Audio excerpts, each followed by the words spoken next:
Hi there. Welcome to the Sober Circle channel. Enjoy this speaker tape. My name's Stu Bramwell, I'm an alcoholic. Hi, everybody. My sobriety date is March the 12th, 1966, and I'm sober through the grace of God. Alcoholics Anonymous. A lot of love and a lot of support from my sponsor and the Fellowship of Alcoholics Anonymous. I want to thank David for calling me and the committee for inviting me out here to share with you. This has been really a super 4 days for me. I got just exactly what I needed. And I guess it all started when Jim picked me up at the airport and brought me in here, and I found out he was in the finance business. He's a banker. It's amazing how I could sit there and communicate with this person, because I was still like in a finance business myself when I was drinking. So we called it a loan shark business. We were lending $5 out and getting 6 back per week. And we did this down the waterfront. And the law sort of frowned upon this because the high rate of interest was 20% at those days. And we were just ahead of our times because now everybody's charging about 20% on $1. And came in here and I caught that old-timers meeting Thursday night. And I love old-timers. I love old-timers. I came in AA and I heard the word old-timer and I asked my sponsor, I said, what's an old-timer in AA? He said, for you, anybody who's sober 1 day longer than you. And then the following morning I had a chance to have breakfast with Gene, one of the speakers. And it's fascinating, you know, what happens then is happening now. We're all doing it the same way. We're staying sober a day at a time. And then the kickoff meeting really got me charged up. So much enthusiasm, so much laughter. They told me when you learn to laugh at yourself, it's a sign of getting well. Because it sure wasn't my last thing when I came to Alcoholics Anonymous. I guess when I first came to Alcoholics Anonymous, I was 23 years of age. That was in the spring of 1964. And I came in, and I wasn't looking for Alcoholics Anonymous. I had to be on a drunk. I ended up into a church, and I talked to this preacher about what was going on in my world. And for the first time in my life also, I put my head on a table and I started crying in front of another person. And to me, you never cried where I came from. I was a street drunk, a barroom drinker. And you just don't cry. It's a sign of weakness. Big boys don't cry. Sissies cry. Cowards cry. And yet I put my head on this table and started crying, and I didn't know what to do about what was happening in my world. And he said, look, I got a member of my congregation who's a member of Alcoholics Anonymous, and maybe this guy can help you. Now, I don't know what I was looking for, but I guarantee you know, anything had to be better than what I had. And I found myself going to my first AA meeting. And I was a late bloomer by today's standards as far as drinking. I had a very short drinking career. I didn't start drinking until I was about 14 or 15. And, I mean, my God, I've seen people in the program now sober at 15 years of age, 14 years of age. I'll tell you what's fascinating is coming in here, and finally I got sober when I was 25. And there was no young people in AA in my area, anywhere, back in the 60s. I remember my sponsor, I first came in, he said, well, they're at a meeting across town. We'll go over there tomorrow night, and we'll show you some young people. And I went across town the next night, and there was no young people there. He said, well, I think they're on the east side. And buying me some time is what he was doing. And I used that excuse for not staying sober when I first came to AA. When I used to go to meetings, and I'd sit in those chairs, and I hear these speakers speaking, I thought I had to, like, prove it to you that I was an alcoholic. We had guys at the meeting like Boxcar Smitty and, you know, John from Under the Bridge and, you know, the Baltimore Traveler and different names. And I was at a meeting one night and a guy said, I drank for 28 years. And another guy said, I drank for 31 years. And I said, do I hear 32 years? 34 years? It's like a contest how long we have to drink. And then I heard another guy say, I drank a fifth a day. Another guy says, I drank 2 cases of beer a day. I said, do I hear 3/5 a day, 4/5 a day? It's like a contest. And he says, not how. See, I felt like I got cheated. I said, God, I wish I could have drank for 29 years or 31 years. I had a guy take me home one of my first meetings, and He said, you're going to have a lot of fun being sober young. And I went home from that meeting that night with him and his wife, went to his house. They didn't have tape cassettes. Then they had the old reel-to-reel tape.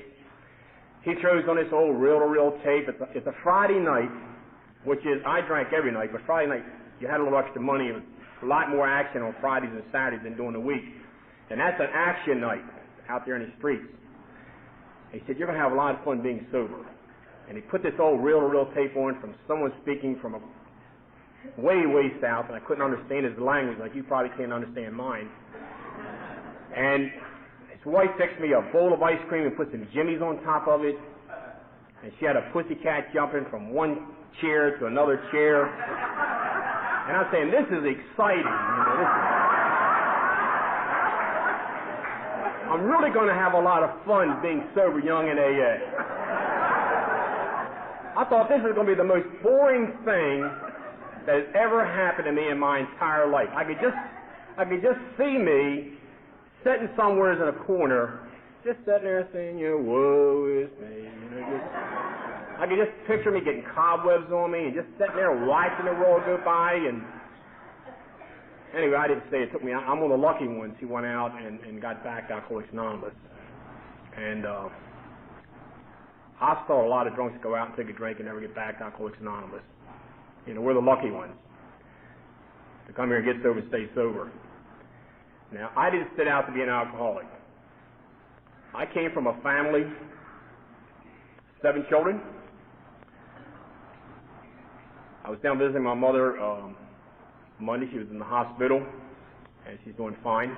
Took my daughter, my grandson down there. And my mother's 74 years of age. She's never had a drink in her entire life. My sister got married about 3 weeks ago, and she wouldn't even take the champagne because she just doesn't drink. I mean, she just dumped it and got a glass of ginger ale. My father's 77 years of age, and he's had maybe a half a dozen drinks in his whole life. He just doesn't drink. I've yet to see any of my brothers and sisters in trouble with drinking or drugs. I've got 2 children. I've got a daughter almost 26, and I've got a son to be 31 next month. And I started young. And I've yet to see any problem in their life with drinking or drugs. So I don't know whether when I started drinking, I tried to make up for the whole family or what happened. But I took to drinking like a duck takes the water. I loved it. And I look back on it, and it's nice to be able to stay sober and look back on your life. And I look in retrospect, I can see that I was a sitting duck for drinking. If it wasn't alcohol, it would have been drugs. It would have been something to help me deal with life. As much trouble as I got into with my drinking, basically it probably saved my life. It saved me from maybe going insane or committing suicide somewhere along the way. And I'm also convinced that I think you got to drink to be an alcoholic. I think you can have a lot of feelings, but they don't mean nothing. A lot of feelings are feelings, but you got to drink to be an alcoholic. I just don't think you're born. I hear people say I was born alcoholic. I have a hard time picturing May the 21st, 1940, when I was born, a doctor bringing me and my mother saying, "Congratulations, Bram, you got a 8-pound, 3-ounce baby alcoholic." I keep it simple. I think you got to drink to be an alcoholic, and I think you got to stop drinking to get sober. You can come to meetings 7 nights a week. You can get Mr. and Miss AA as your sponsor. You can join the group in your area. You can walk around AA with a big book under your arm. You can look nice. You can say the right words, but I'll tell you what, if you don't stop drinking, it don't mean nothing. You got to stop drinking to get sober. That's where it all starts. So here I am. I'm a flaky, mixed up, weird little kid. And the best way I can describe myself as a child, I'm the kind of kid growing up that your parents didn't want you to play with. Stay away from him. I was Tech's bad boy. And I lived in a fantasy world. Always living feeling most of my life like I was always inadequate. very insecure, feel like I never fit in, feel like I was never really loved, never really wanted. Life to me was sort of like a big, big mystery, and I don't know how to deal with it. A lot of times very painful, very shy, very bashful, very insecure. I'm the kind of kid, like, to me, standing up and sharing with you is a miracle, part of the miracle, because I'm the kind of kid, when I went to school, the teacher said, Stu, come up front and give a report, or I'm going to fail you. I say, fail me. There's no way I could stand in front of even a classroom with 25 kids and give a report. I'll tell you what kind of kid I was in school. I'm the kind of kid who sat in the back row. We called it Dummy's Row. And we'd sit back there and we'd carve our initials on the desk, and we'd throw paper wide and shoot rubber band clips, and we'd cheat on our tests. My sisters were all making the honor roll. I'm just praying to get a D, just to get by. I'm not looking for no honor roll. I'm just sort of getting by any way I can. I remember when I was a sophomore in high school, we had a senior come in, and she wrote on the blackboard in September, fail now and avoid a June rush. And I took that for granted a lot of times. But I'm the kind of kid, and all the little sissies in class, all the little brownies, they sit in the front row, and they wave their hand when they had all the answers for all the questions. They give the teacher an apple, and they made it just great. And I used to make fun of them. I used to beat them up in the playground, and I was just a bad kid. And then I started drinking, and I really got bad. Really got bad. And I found out for me that drinking worked. It got rid of all these bad feelings. Now, all of a sudden, I feel very secure. For a guy who's bashful and shy, I'm a very cocky person. Overconfident. The kind of guy would go to a school dance, and it would fascinate me how these kids could go out there and dance on the first tune. And I'd have to stay on the aisle. I could never get out. I wanted to, but I could never go out and do it. I was always feeling like everybody's looking at me.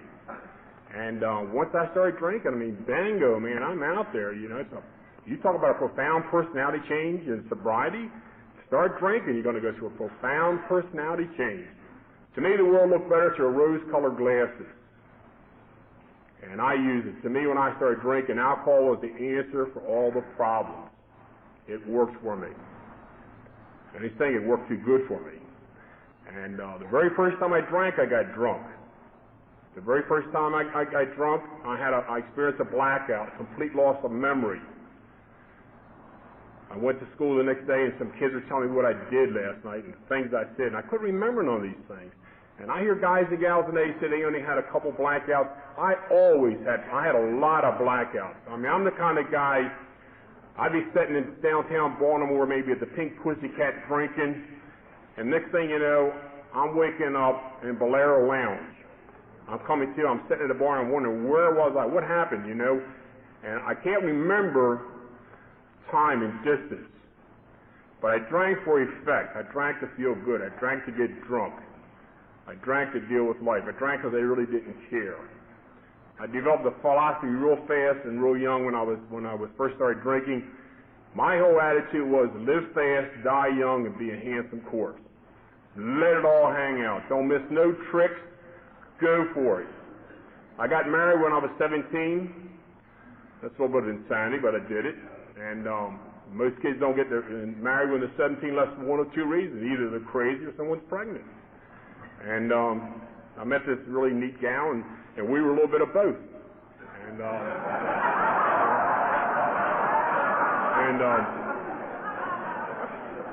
you know, I always told everybody our son was born premature. We got married April the 25th, and had a son born July the 20th. And I just told him, hell, he was 6 months premature. He weighed almost 8 pounds. And here I am. I'm in high school and I'm married. And I was something different, unique in school. I'm married in high school, and so I got booted out of high school my senior year. In the following year, we had another child. By the time I was 19 years of age, we had 2 children. And I used that as an excuse to drink. If you were married and had 2 kids when you were 19, you drink too. You had all this responsibility and everything. Well, then our second child died, and I said, well, if your child died, you drink too. And my whole theory in sobriety is, as long as you can keep looking out there and blaming other people, places, and things, you don't have to look in here. So I would grab anything and hold on to anything to justify my actions and justify my behavior and my drinking. I was very irresponsible. Now, a lot of people don't like to tell drunk dialogues at meetings, and I'm going to really get into some sobriety, but I think it's very important we tell part of our, we tell our story in a general way. And it's good for many, many reasons. Number one, it's good for me. Life's very good for me today. It reminds me of where I came from. I was told a long time ago, he who forgets where he comes from is soon to return to it. So I have an opportunity to stand in front of you and share with you part of my story. Also, it's good for the identification for the new person sitting there, that they're in the right place. And so this is part of it. But the thing of it is I was just a wild, crazy drunk, very irresponsible. I'm the kind of guy who would go out and start drinking. And I went through different phases in my drinking, even though I only drank for approximately 10 years. It was fast, it was hard, it was full of a lot of action. I drank anything I could drink, any time I could drink, anywhere I just drank. And I'm just a plain old alcoholic. I'm just a plain drunk. I'm not a drug addict or, we call them in our ways, Annas. And I'm not a drug addict and a gambler and an overeater and I'm just a drunk. That's all I am. But I just drank whenever I could. And a lot of things happened when I drank. I usually got into trouble when I drank. I'm the kind of guy who sometime I get all cleaned up, like I am this morning, and I start drinking a nice high-class joint. I go to maybe Lowe's up on Charles Street. And you notice how when you start out, I was sort of sophisticated that night. And I'd go in and order a drink, and I'd drink a couple of drinks, and I'd go to the bathroom, and I heard about picking up diseases on toilet seats and stuff like that. You got to be careful out there. So I would go to the bathroom, and then when I get finished going to the bathroom, this is really a nice joint, high-class joint called Love's.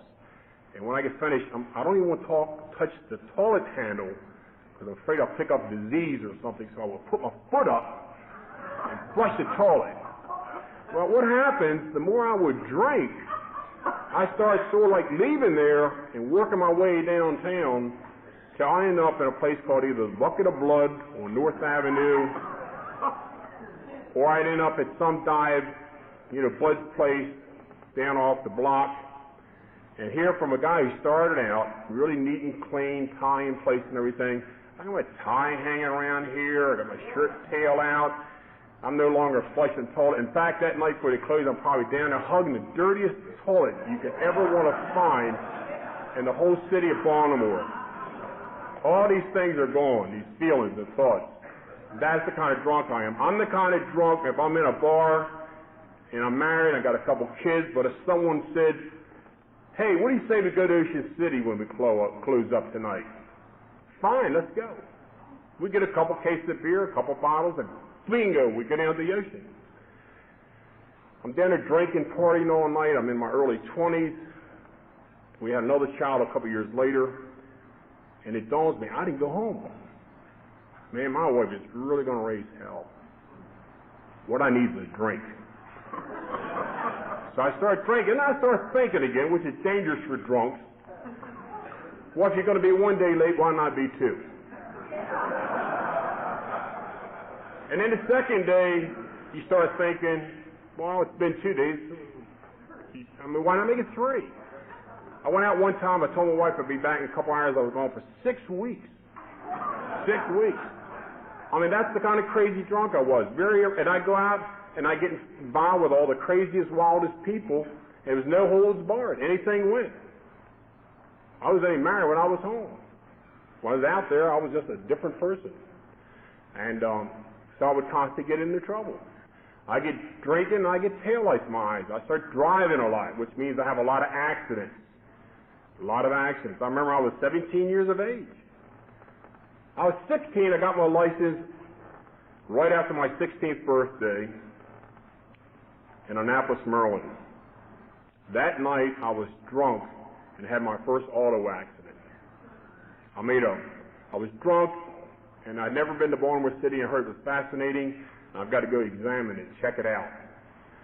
And I was racing a car up the freeway going into Baltimore. I thought I lost him. And he was on my blind right-hand side. I decided to make a right-hand turn, drunk, and he crashed right into the side of me. I had my first accident the day I got my license. And that pattern for me just went on from then on out. I always wrecked cars most of the time when I drank. I also was 17. I had another bad accident. I was drinking. I went to a party all night, and I got drunk, and I ran off a highway, went up an embankment, hit a tree, and rolled my car down an embankment. Car landed upside down. Some people came along, got me out of the car, took me up to a phone booth, and I called my mother up, and I said, I started screaming over the phone, Mom, I said, you never told me you loved me. You never told me you loved me. And then I just passed out. Anyway, I ended up in a hospital. 2 weeks I was in the hospital. I broke my ribs. I got a knot down my thigh. I broke my ribs. I had a concussion. I just, really hit my face on a mirror. And I got out of the hospital. The day after I got out of the hospital, I'm out drinking again. And I was at the first bar I went to drink to, a deputy sheriff came in. And he said, what are you doing in here? I'm underage and I'm drinking. He said, you just had a bad accident 2 weeks ago. I said, and I just drank. Anyway, cut a long story short, I got in a lot of trouble drinking. And I remember one night I was in a bar. Me and another guy were shooting shuffleboard against two other guys, a couple girls there. We made a couple of plays for these girls, and these guys felt like we, offended them, and an argument breaks out. These two guys come over, they whip out their wallets, they show us a badge. They said, look, we're police officers, and I suggest you get out of here. And I said, hey, look, I know a lot of guys got those things. I knew guys downtown that weren't police officers, had badges. He said, well, we really are police officers. We suggest you leave. And a fight breaks out. Well, the next thing you know, I'm being locked up for assaulting a police officer, resisting arrest, disorderly conduct, verbal assault, what's meant my filthy mouth, and I'm in jail on a Friday night. It's very embarrassing to go to jail on a Monday morning. You sit in jail all weekend. You go to in front of a court Monday morning in front of a judge. You got blood all over the front of your shirt. Your jacket's ripped. Knees in your pants is ripped. And you can try and tell me you're just a nice kid. And your mother, your wife, your sister sitting on the front row, and they're reading these charges off where you made immoral propositions to this young lady, and it's just embarrassing, but this is what booze did to me. This is the kind of crazy person I was. And also being married and being the kind of drunk I was, I had a tendency to move a lot. I found it was cheaper to move than pay rent. And I'm telling you, I'm talking about 8 times a year. Hear people talking about making geographical cures. I hear people, they went to Europe, they went to Canada. I couldn't get out of Baltimore, I lived in the country, moved to the city. I couldn't get out of the state of Maryland when I was drinking. So it's really fascinating to be able to come down here. But, in sobriety. But, one time I moved twice in 1 week. I rented a house in Baltimore City, and you can imagine this is a high-rent district. You rent a whole house for $17 a week. It's 2 bedrooms and a bath upstairs, a living room, dining room, and a kitchen, a full basement in the backyard. $17 a week. I moved in this place. I come home drunk. I wasn't in there 1 week. I came home drunk, and I looked across the street, and there was a sign in the window, house for rent, $16. I moved across the street to save a buck. See? Out blowing my money like crazy, but I would do stupid things. I moved so much my boss told me to get a post office box. He started changing my address. And I came from a nice home. Nice home. My parents took a lot of pride. Now here I'm living up in this house in the city. It's roach infested. I don't know if you ever lived in a roach infested house before. In my area, I never lived like this till I got drunk. and I was in Baltimore. I mean, they get under your collar at nighttime. You go to work and you're going like this, and they're under your collar. They get in your shoes. They get in your lunch bag. I worked on the waterfront. I worked in a factory down the waterfront. I was a welder. I did some stevedore work at different times. And I remember I went to work one time. I was talking with this guy, and he's looking at me real funny. And one of the roaches had got in my shirt pocket. He's crawling out, and he had his head sticking out of my pocket with his tentacles going like this, you know.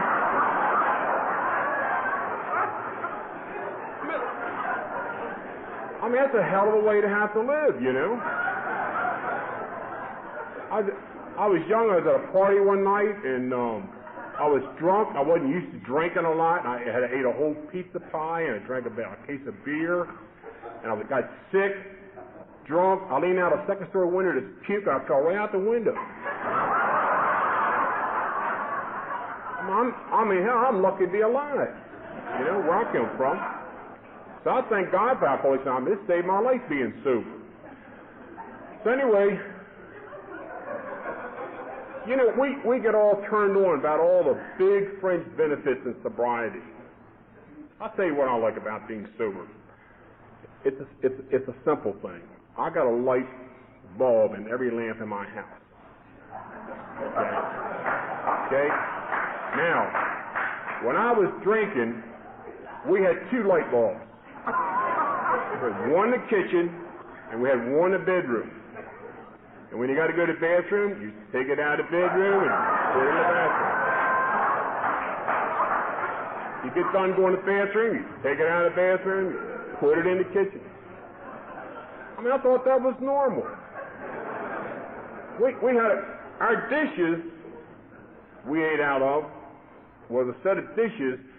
I know around here in our area they have these, they're called claw machines.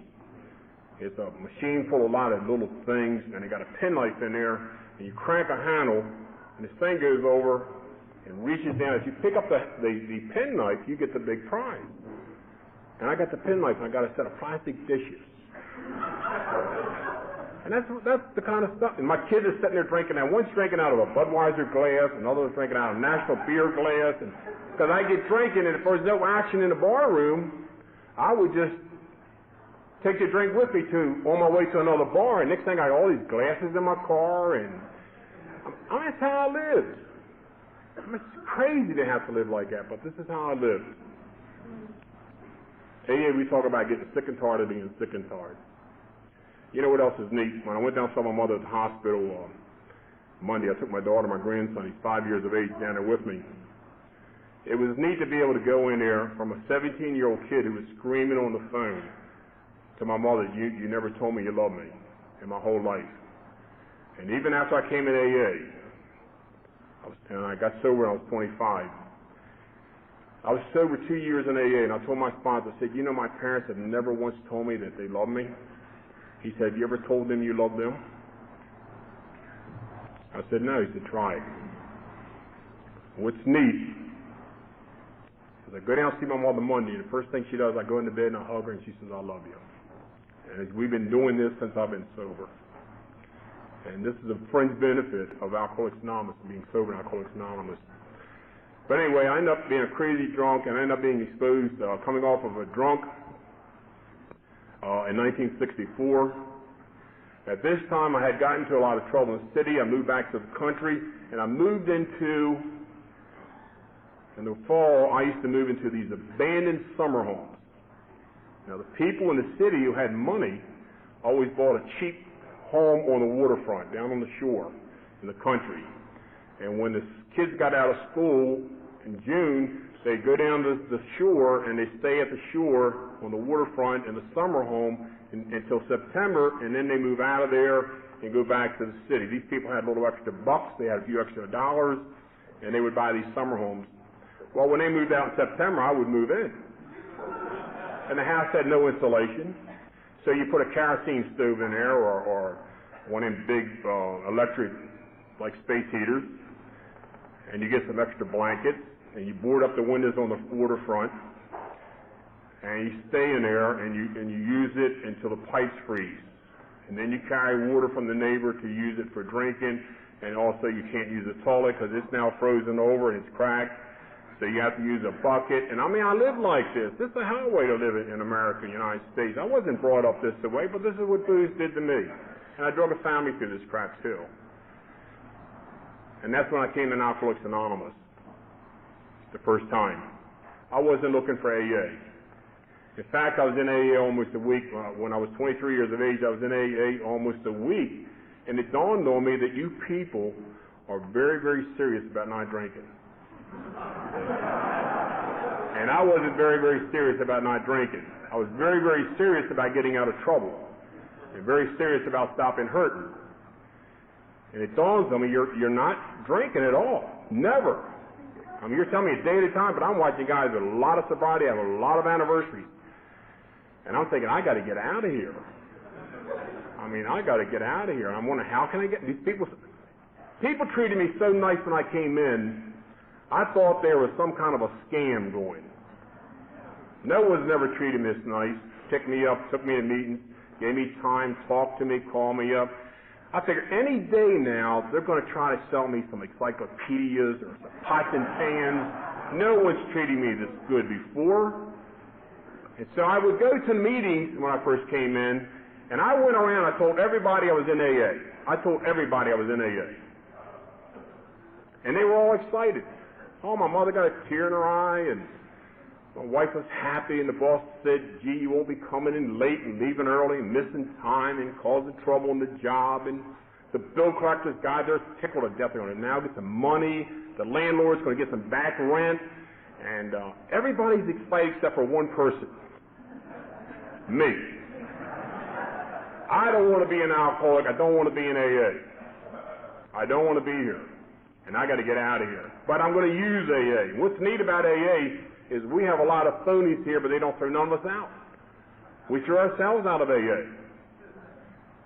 So I'd go to meetings, and I'd say my name. In fact, you know what? I never used the name Stu until I came to AA. I've always been known as Stuart. S-T-E-W-A-R-T. But one of my first meetings I was at, they were passing around an anniversary card, and everybody was signing it. Well, I learned in the streets, you don't sign nothing. If you do, don't use your real name. And I just put down S-T-U. And I've been using that name since I've been sober. I never used that name before. My sponsor said, ain't your damn name you got to change, it's your games you got to change. Your name ain't going to hurt you, your game's going to kill you. And so I'm in AA, and I would leave, and I'd go down to bars.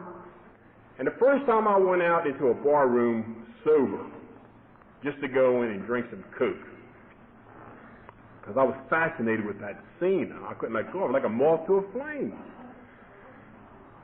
I snuck into the bar. I didn't just walk in like I usually do. I checked the street, see for Easy Does It stickers on cars, and looking for people in AA, and I slide in this bar, and I slip up to it. It's jam-packed. Everyone's laughing and smoking and drinking. And I said, could I have a Coca-Cola? And the barmaid, instead of just saying, okay, and give me, she said, what do you want? I said, a Coca-Cola. A Coca-Cola? And I felt like a neon sign going off on the top of my head. AA, AA, AA, AA, you know what I mean? I felt so uncomfortable. And finally, because I associated with drinking people and drinking places, doing drinking things, I drank after coming to AA. And the same thing happened after I came here that used to happen before I got here. I got drunk. And when I got drunk, I got into trouble. I would usually make a contract a lot of times with my mouth my tail couldn't keep. And I would constantly get into trouble. And I got drunk that night. I got in a fight. I broke my fingers. I got in some trouble. And I came off that drunk.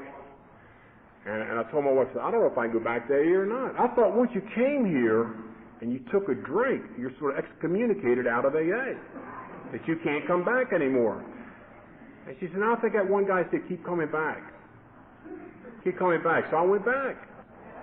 I went back to the meetings. I went back to AA. Reminds me when I got sober a couple of years, my daughter started school. After I was sober a couple of years, she went to school. First day in school, she goes to school, she comes back. I said, Dawn, how'd you make out today? She said, not too good. I got to go back again tomorrow.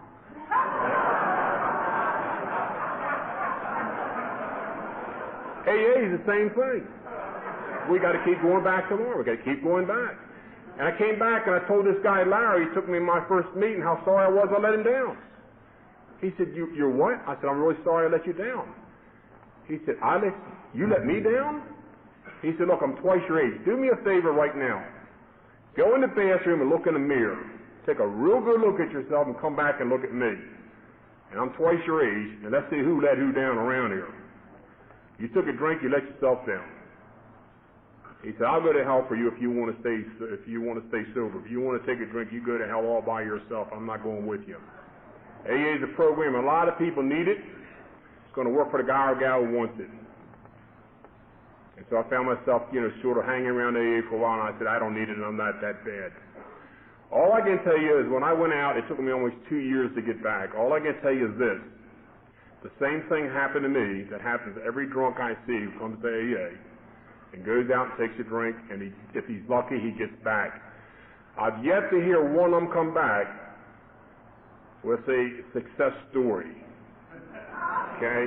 I've yet to hear one of them come back and say, gee, it's fantastic out there. You all come out and join me, and we're having a lot of fun. I'm not having no more blackouts. I'm not going to jail. I don't hear that. I see success stories happening to people staying sober. And I see sad stories happen to people who drink. It's just that simple. And so I was lucky. All I can tell you in that 2 years, a lot of things happened to me. I ended up at a point, I was living in one of these abandoned summer homes in the latter part of November. I got drunk.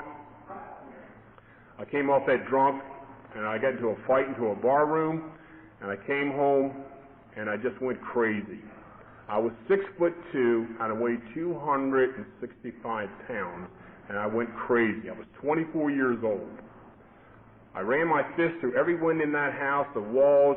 My hands were slashed up, my wrists were cut up. I tried to put my head through a concrete porch. My head was busted. And I remember coming out of this thing going crazy from drinking. And I came out saying, and my father and my father-in-law and either a policeman or fireman was holding me down. They had put a pillow under my head, and they were holding me down. And I found myself that night in Annapolis General Hospital. And 2 doctors were working on me. And I was coming in out of this thing, and I remember one of them saying something about, we got to get this kid out of society because if he doesn't kill himself, he's going to kill somebody else. He's gone crazy. And they sewed me up. The next day I went and saw my family's doctor. I'm sitting in the doctor's office, and he said, Stuart, he said, a lot of your problems, you got a lot of problems, but he said, your biggest problem is your drinking. He said, can't you stop drinking? You're only 24 years old. I said, no, I want to drink now. Found myself being committed to a locked ward of a state mental institution. They didn't have any detoxes, they didn't have any drying out joints, or treatment centers or anything else. They just, when we went crazy from drinking in my area back in the 60s, the hospitals would not accept it because they didn't recognize it as a disease or an illness. It's a moral problem, and they would just put you into send you on a funny farm somewhere, put you down there in the Goonie Roost. And so I found myself going to a state mental institution. It was a locked ward facility, and you go in there, and the first 4 days they take away your belt, and they take away your shoestrings, and everybody uses the same safety razor with a lock on it. I'm in there with about 125 of the crazy people, and they're going to do an evaluation on me, and they said, listen, after 4 days, they said, we've done an evaluation. You got a lot of problems. Maybe we can help you with some electrical shock treatments and all, but we think the best thing we can do is send you up to Cottage 15. I said, what do you do up Cottage 15? And they said, well, up there, you go to meetings, AA meetings, and you work. I said, well, hell, I didn't come down here to go to AA meetings to go to work. And I chose to stay in a nut ward, a locked ward, for almost 6 weeks. 6 weeks. And it's crazy, the therapy they used on us. I mean, we did the little thing with making the little ceramic ashtrays, and we made little leather wallets, and one of the therapies they had for us is they had all us nut males in one ward and the nut women in another ward, and they put us together, and for dancing it's therapy.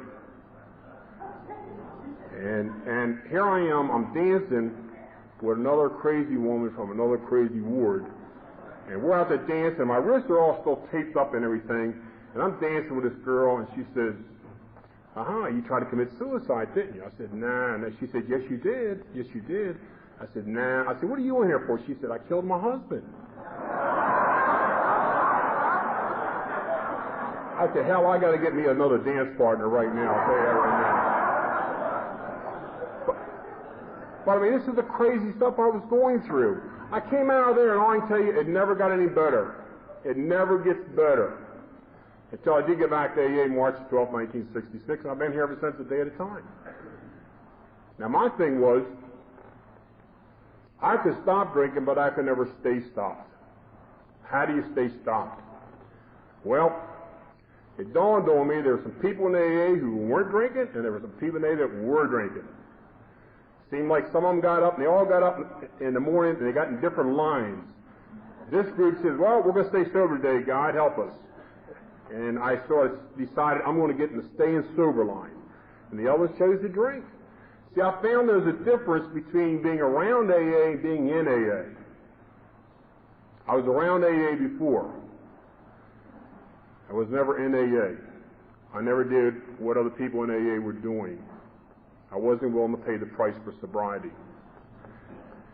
So this time I got it. And sort of like the difference, I guess, it would be like if you could get in your room and pull your bed out in the middle of the floor.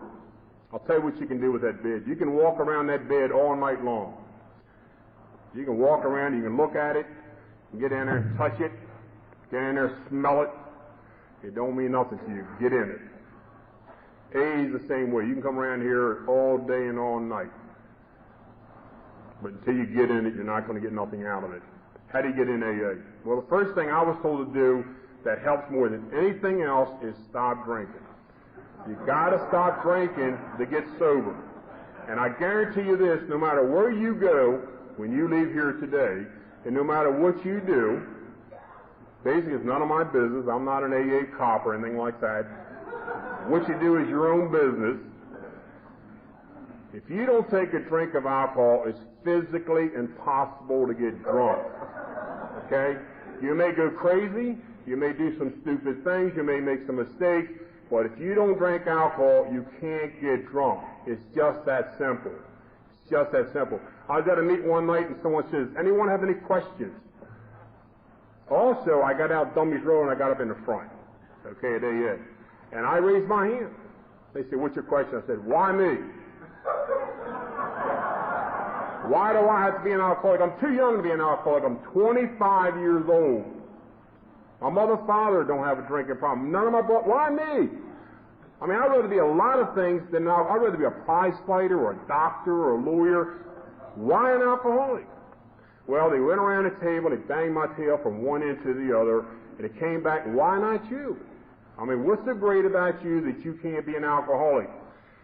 And the guy who put the lid on this thing that turned it around for me was a guy by the name of Jay Miller. He's now deceased, died sober. He came up to me and said, young man, he said, I'm going to show you something. And this man's face was sort of distorted. He said, you see this thing right here? And it's all distorted and everything. And he said, that's called cancer. He said, now listen, there's all forms of cancer. And there's forms of cancer you can be treated with radiant, cobalt, etc., operated on, and it can be, taken care of, and you can live a very long and very productive life. He said, unfortunately, he said, for me, I've got the kind of cancer that I can't do nothing about. I got a disease I can do nothing about. If you have to have a disease, thank God it's alcoholism, because there's something you can do about it. All you got to do is stop drinking and start living. He said, my disease has taken that decision away from me. I'm going to die sober. I'm going to die in clean sheets. I'm going to die with friends around me. I'm not going to die in an alleyway. So if you got to have something, thank God it's alcoholism. And I've never looked back on it and been ungrateful or unappreciative. And I openly thank God if I've got to have something, it's alcoholism. There's a place I can go. There's people who accept me just as I am. And it's the beginning of a brand new way of life. From a kid who felt like he was cheated when he first came in AA, he couldn't drink for 29 years, I can look on it now as the greatest thing that's ever happened to me. Almost half of my entire life has been sober in Alcoholics Anonymous. And I'm watching a lot of other young people here. I met some young people last night. We stood on the corner talking at 2:15 in the morning. They got sober in AA in their teens and 20s. It's fascinating what's going to happen to you. So I started doing certain things. This is what I want to share with you. I started going to meetings. I asked the question, I said, well, how often should I go to meetings? They said, well, how often did you drink? I said, drank every day. They said, go to meetings every day. Meeting makers make it. You got to go to meetings. Now, there's more to AA than going to meetings. You go to meetings and still drink, don't get me wrong, but you got to go to meetings. AA is not going to give curve service to you every night. Go to where it's at. You went out to get a drink, go out to get sober. I had lost my license, had my car repossessed, had no transportation. They said, you get to the meetings, we'll get you home. Get to the meetings. And they also never told me what most treatment centers say, you go to 90 meetings in 90 days. They said, just go to meetings till we tell you don't go to meetings. Okay? 3 years later, I didn't miss a meeting for 3 years. And I'm talking about 2 meetings a day a lot of times, 3 meetings on a Saturday, 3 on a... I just went to meetings. People said, you're stupid to go to all those meetings. Well, I'm still here, most of them are gone. Okay? Meet makers make it. You got to go to meetings. I said, I don't know anybody who doesn't drink. You'll meet them at meetings. You don't meet them in bar rooms. You meet them at meetings. In fact, he said, stay out of bar rooms. I was fascinated with those bright lights and just sitting under them blue lights and looking at yourself in the mirror. The more you drink, the better looking you get. You know you're going to get discovered sooner or later. And he said, stay out of all that action. In fact, he said, when you go downtown, you see that light flashing on and off, says bar, B-A-R, bar, B-A. He said, for you it means beware, alcohol, run.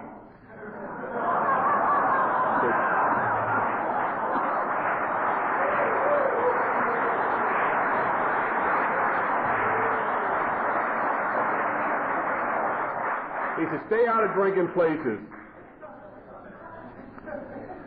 He said, if you don't hang in a slippery place, you may not hang. And he said, you hang in a bar room not trying to drink is like trying to hang in a barber shop and not get a haircut. Or it's like trying to go get on a diet and go down to the candy shop and look for an answer. He said, you can pray to stay sober. Don't go down the bar and wait for the answer. It don't work that way. You got to go to meetings. So I started going to meetings. And every time he said, you go to a meeting, learn something new. AA is a college of knowledge. We're here sharing our strengths, hope, and experiences. I did not know it was the first drink that got me drunk till I came to AA. I always thought it was the 17th drink, third six-pack, or second fifth that got me drunk. Now, I love the analogies about the trains and all. It's the engine that does the damage, not the caboose. But they presented to me in a different way. My sponsor had a wood shop. And he said, I was at a meeting one night, and the guy said, first drink got me drunk. I hit my sponsor. He must be a sissy. He's either a sissy, and he ain't like us tough guys who drank a lot of booze, or I'll give him the benefit of doubt, he's drinking out of gallon glasses. Never got drunk on one drink. He said, I'll explain to you when we go home tonight. Stopped by his house, went out to his wood shop. He picked up his handsaw. It's called a rip saw. Handsaw has got a big round circle blade on it, and they use it for sawing wood, electrical. He turned that thing on, and that blade just went around. I mean, you couldn't see it. It was going so fast. And the blade stopped. He said, feel them teeth. And man, they were sharp. He said, I'm going to tell you something. If you bend over, I turn this thing on and hit you in your rear end, you going to figure out which tooth did the most damage?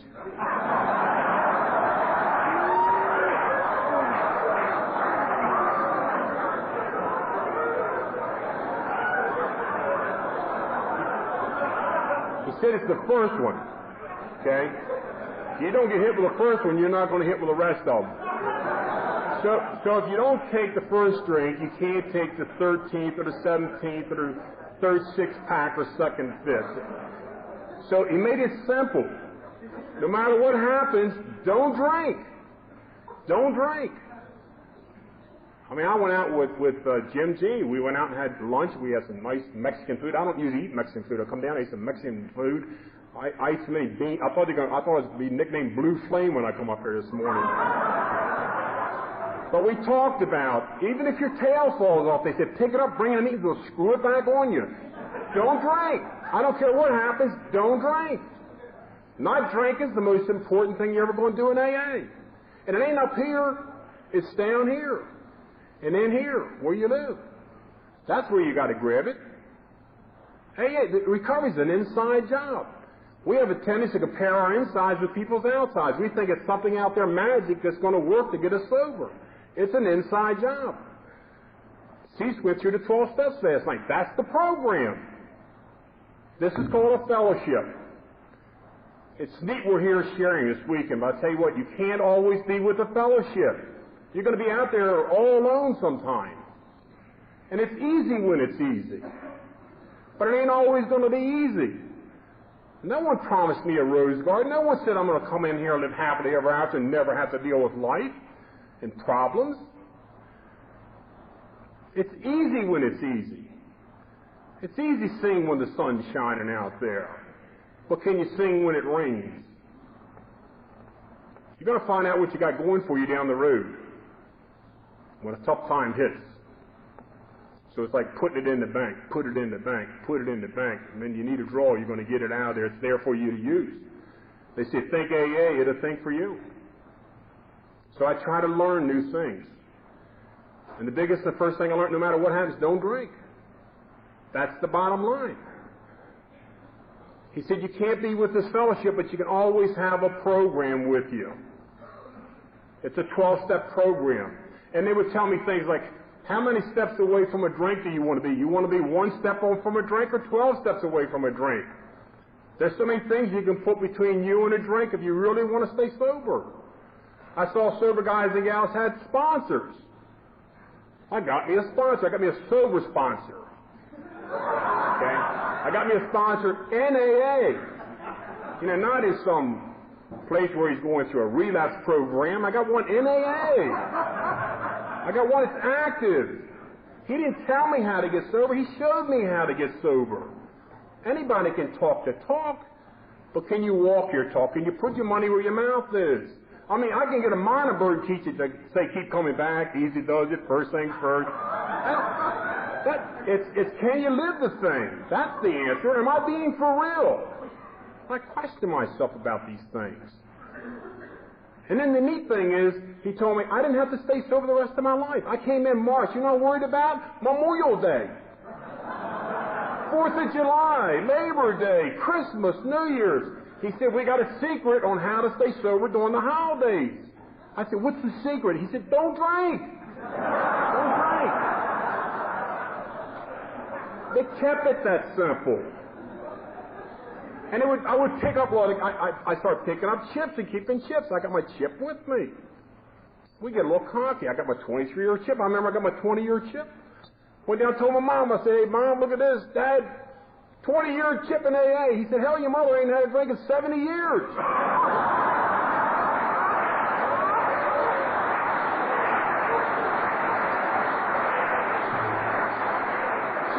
She don't have no chip. He said, you're doing what you're supposed to be doing. He took pride in all of us, all his 7 kids graduating from school and college. Had all their names plaques up on the wall.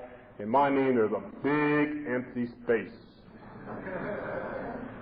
I got sober. I went back to night school and finished. I got a high school diploma, GED.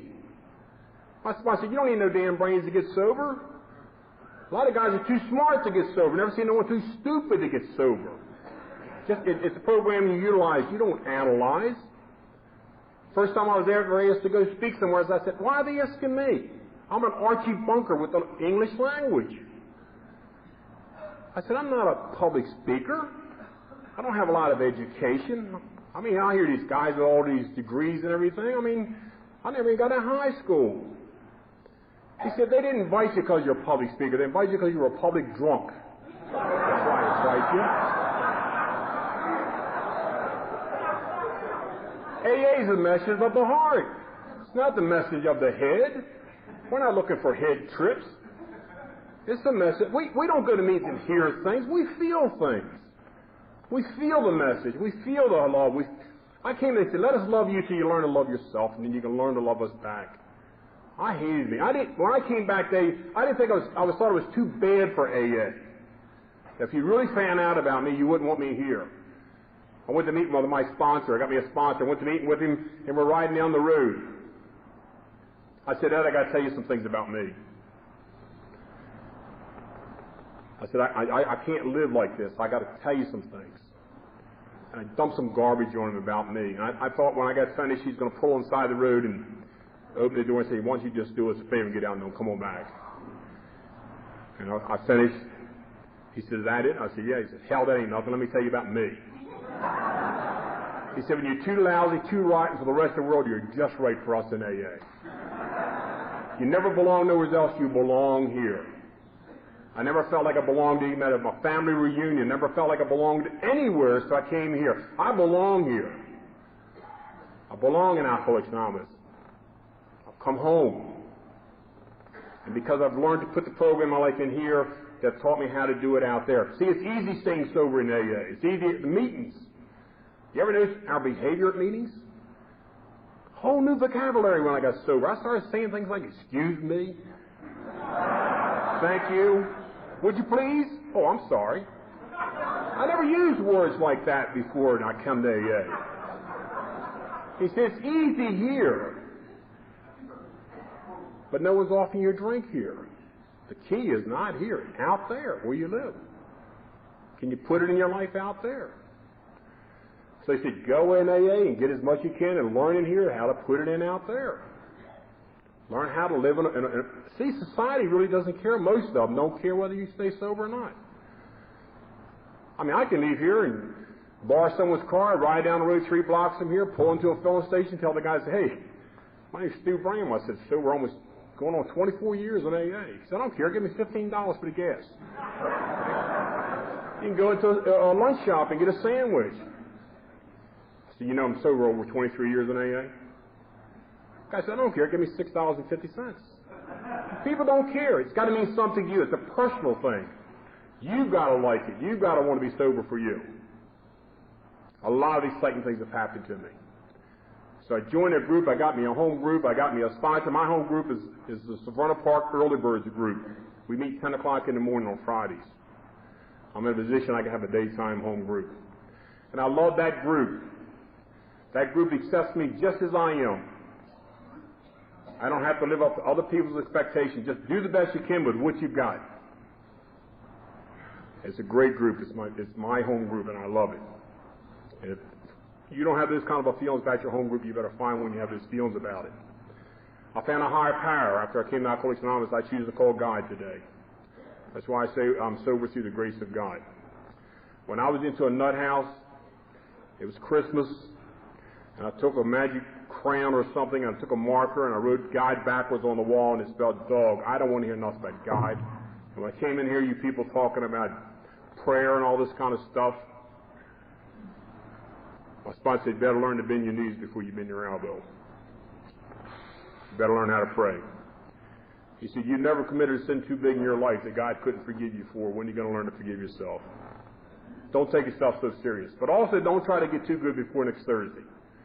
Just easy does it. Put it into action. Cut a long story short, a lot of things have happened to me. They've been very, very exciting. Coming down here is exciting. I walk up into my room, and I'm one of the guys who did get a basket of fruit. In fact, I think I got 3 of them. But I live with this nutrition, and we eat a lot of fruit, so I just kept those baskets of fruit. You eat a lot of fruit. Anyway, I walked in my room, and I looked around, and I'm thinking, God, this is a long ways from Crownsville State Hospital. I mean, how, from there to here, I mean, how can it happen? But it does happen. It can happen for me. It can happen to anybody. It's the greatest thing that's ever happened to me in my entire life, is coming in AA and getting sober. I worked, I was down there welding for years after sobriety, and I decided I want to do something with my life. I felt like I had some gifts and some abilities, and they were being wasted. You know, any kind of gifts you have from God, if you don't use it, it's almost like an insult. Your sobriety is a gift from God. What you do, it's going to be your gift back to Him. Do something with it. Today we can be part of an answer instead of part of the problem. It's exciting. So I found myself working my way out of the factory. I got into the business world. I got into real estate and insurance business. I got into the real estate business back in, I guess, about 8 or 9 years ago when interest rates were really high. But I figured if I get in there and I time this thing right, I'll learn a lot about it. When the interest rates come down, I'm going to make a lot of money. I got into it, but it never came down. And I went broke. My sponsor said, "You're a Bramwell goose." I said, "A Bramwell goose?" He said, "Yeah." He said, "You ever see in the fall a flock of geese heading south and one dumb goose is going north?" It's called a Bramwell goose. And then when they're going north, you got that same dumb one going south. Bad timing. I went broke. I lost everything. 14 years sober, I lost everything I had, financially. I didn't get drunk. Regrouped, start all over, went in the insurance business. Worked my way from there, and I've worked my way on up. Moved out of the ghettos. Bought a house out in the country. From there, I moved into another house. I moved into a house a couple of years ago in an area called Severna Park, where I live now. Never thought I'd live in that kind of a neighborhood. I used to go in that neighborhood when I was a kid and beat up all these little rich kids in that neighborhood. You know? We were wearing jeans, leather jackets, had a hair combed back and a ducktail. And they had little flat tops, little button-down collars like I got on the, I wear sometimes. Little buckles on the back of their pants. And little white buck shoes. And we used to go and beat them up. I live there now. But now they're all like MTV kids and stuff like that, and so I moved in this house, in a house I never thought I could live in. I'm in there, and we're in there about a week or so, and Nancy and I went out, and we went and had dinner down at a nice restaurant in that neighborhood. I'm sitting eating dinner, I'm sort of smiling. She said, "What are you laughing at?" I said, "Hell, I robbed this place one time."